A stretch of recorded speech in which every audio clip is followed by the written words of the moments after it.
नमस्कार, मैं हूं गौरव और आप देख रहे हैं खबर खिड़की।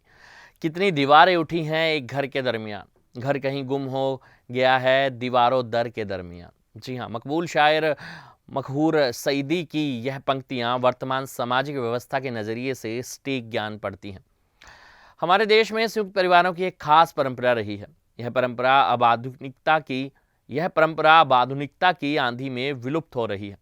प्रदेश में पिछले करीब 3 दशक में संयुक्त परिवारों की संख्या में 8 लाख की कमी आई है। आज संयुक्त परिवार टूट रहे हैं। पारिवारिक इकाई सिकुड़ने के साथ अब अधिकांश परिवारों में बुजुर्गों का आदर और सेवा करने की बजाय उन्हें घर से ही दूर किया जा रहा है। यही वजह है कि प्रदेश के शहरों में वृद्धाश्रमों की संख्या बढ़ती जा रही है और इनमें वृद्धों की संख्या भी साल दर साल बढ़ती जा रही है। दरअसल 2011 की जनगणना के अनुसार हरियाणा की आबादी करीब 2.53 करोड़ थी और करीब 50 लाख परिवार थे। अब अनुमानित आबादी 2 करोड़ 80 लाख से अधिक हो गई है। 2011 के आंकड़ों पर नजर डालें तो उस समय प्रदेश में महज 2.25 लाख संयुक्त परिवार थे। 2001 में यह आंकड़ा 3.79 लाख था और 1991 में संयुक्त परिवारों की संख्या करीब 10 लाख थी। खास बात यह है कि 2021 में जनगणना न होने के चलते वर्तमान में संयुक्त परिवारों का सटीक आंकड़ा ही उपलब्ध नहीं है।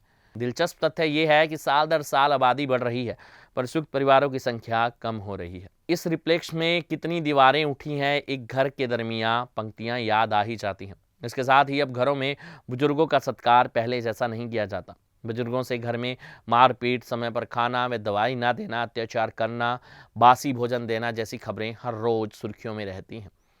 बुजुर्गों के साथ इस तरह की घटनाओं के बाद ही सरकार ने करीब 2 साल पहले प्रत्येक जिले में वृद्धाश्रम खोलने की योजना बनाई थी। इससे पहले 1999 से लेकर 2005 तक इनेलो सरकार ने एक बड़ी पहल करते हुए प्रदेश के 5,000 से अधिक गाँव में वृद्धाश्रम बनाए थे। मगर इन आश्रमों के लिए कोई वार्षिक बजट न होने के चलते अब यह भवन के रूप में बस विद्यमान है। वहीं प्रदेश में अनुमानित 40 से अधिक वृद्धाश्रम हैं। इन आश्रमों में हर साल लगातार विधवाओं की संख्या बढ़ती जा रही है। इसके साथ ही चिंता की बात यह है कि जहां बेटा और बहू अपने माँ बाप को घर से दूर कर रहे हैं तो प्रदेश में वरिष्ठ नागरिकों के खिलाफ प्रताड़ना के मामले भी लगातार बढ़ रहे हैं। नेशनल क्राइम रिकॉर्ड ब्यूरो के अनुसार सीनियर सिटीजन प्रदेश में सुरक्षित नहीं है। 2019 में सीनियर सिटीजन के खिलाफ प्रताड़ना के 384, 2020 में 650, 2021 में 1056 मामले सामने आए।